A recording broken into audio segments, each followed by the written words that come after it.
बिस्मिल्लाहिर्रहमानिर्रहीम। Dear students, आज का जो हमारा लेसन है वो पॉलिटिकल साइंस है, सब्जेक्ट पॉलिटिकल साइंस है और टॉपिक जो हमारा है आज फेडरलिज्म है।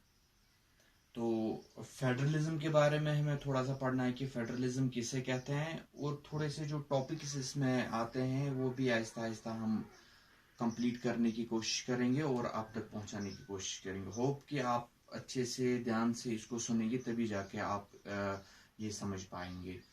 तो सबसे पहला जो कंसेप्ट है फेडरलिज्म का, पहले हमें पता होना चाहिए कि फेडरलिज्म किसे कहते हैं। ये यूनिट सेकंड है, आपका पॉलिटिकल साइंस का यूनिट सेकंड है। सबसे पहले पता होना चाहिए कि फेडरलिज्म किसे कहते हैं, और बाद में जब आपको फेडरलिज्म का पता चल जाएगा फेडरलिज्म है क्या, तो तभी जाके हम यूनिट्स के जो अदर टॉपिक्स है उनको हम अच्छे से पढ़ सकते हैं, उनको हम अच्छे से समझ सकते हैं। देखो, अगर हम फेडरलिज्म की एक लेमैन डेफिनेशन हम बोलेंगे, एक सिंपल डेफिनेशन अगर हम बोलेंगे, यहाँ पे आप देखिए, नजर रखिए बोर्ड के ऊपर। Federalism is a system of government in which the power is divided between the central authority and the various constituent units of the country. See, federalism किसे कहते हैं? फेडरलिज्म हम उससे बोलते हैं जहां पे पावर शेयर हुए होते हैं। किस किस के बीच? एक तो सेंटर के बीच and its constituent units, and this constituent units are the states. जहां पे पावर्स को शेयर किया गया हो। मैं फेडरलिज्म आपको समझा रहा हूं कि फेडरलिज्म किससे कहते हैं। फेडरलिज्म की डेफिनेशन मैं समझा रहा हूं। सिंपली हम फेडरलिज्म उसको बोलते हैं जहां पे पावर्स को शेयर किया जाता है सेंटर के बीच और स्टेट के बीच, और जो स्टेट के अंदर की जो गवर्नमेंट होती है उनके बीच। मीन्स यहाँ पे जो पावर्स होते हैं वो एक ही के पास रिजाइड नहीं होते हैं। हाँ, नो डाउट कि जो मैन पावर, जो ज्यादा पावर जो होता है वो सेंटर के पास होता है, स्टेट के पास उतना नहीं होता है। मगर यहाँ पे देखने वाली बात यह है कि मगर पावर्स को यहाँ पे शेयर किया जाता है। स्टेट के पास भी अपने पावर्स होते हैं और सेंटर के पास भी पावर्स होते हैं। स्टेट के पास थोड़े से कम पावर्स होते हैं और सेंटर के पास ज्यादा पावर्स होते हैं, और स्टेट में भी फिर ये पावर्स डिवाइड होते हैं। For example we have here a local government.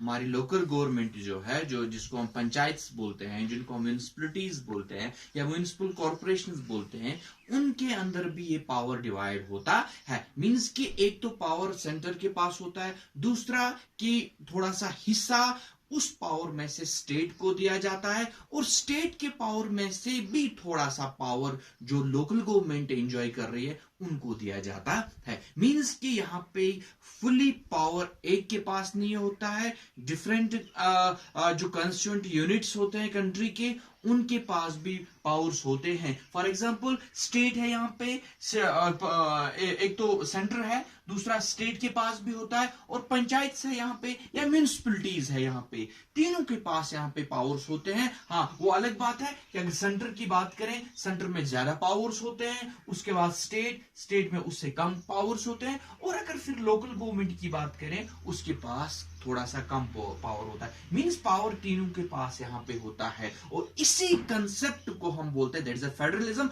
Where power is divided between the centre and the state.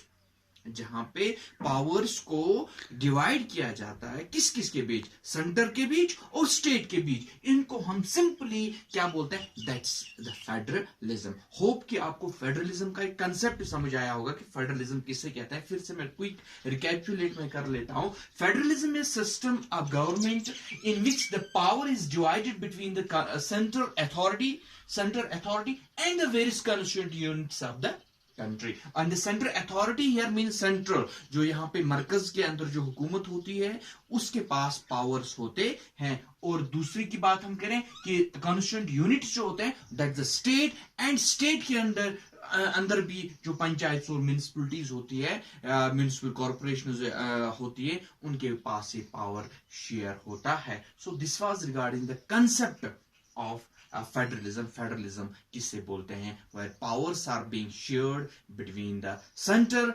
government and the state government, that's simply known as the federalism. So hopefully कि आपको ये समझ आया होगा कि federalism किसे कहते हैं। उसके बाद हमारा जो टॉपिक है that is point out the similarity and dissimilarity of federalism of India and Belgium. Belgium or India, these are the two different countries, but both the countries are having the federal system of government. हमारे हिंदुस्तान में भी और Belgium, ये दो मुल्क है जहां पे फेडरल गवर्नमेंट प्रिवेल होती है। और फेडरलिज्म मैंने बोला आपको कि सेंटर और स्टेट के बीच जहां पे पावर शेयर होते हैं उसको हम बोलते हैं दैट्स अ फेडरलिज्म। और ये दो वो ममालिक है जहां पे फेडरल गवर्नमेंट पाई जाती है। मगर सवाल यहां पे है कि आपने एक सिमिलरिटी बोलनी है जो इंडिया और बेल्जियम में सेम है, आपको समझ आ रहा है, एक सिमिलरिटी एंड वन डिसिमिलरिटी। एक डिफरेंस आपको बोलनी है कि उनके बीच डिफरेंस क्या है। एक सिमिलरिटी बोलनी है और दूसरी डिसिमिलरिटी बोलनी है कि डिफरेंस क्या है और सिमिलरिटी क्या है इंडिया और बेल्जियम के गवर्नमेंट में। वो हम इंशाल्लाह नेक्स्ट टॉपिक में पढ़ेंगे। तो वो आज के लिए इतना है। Have a nice day.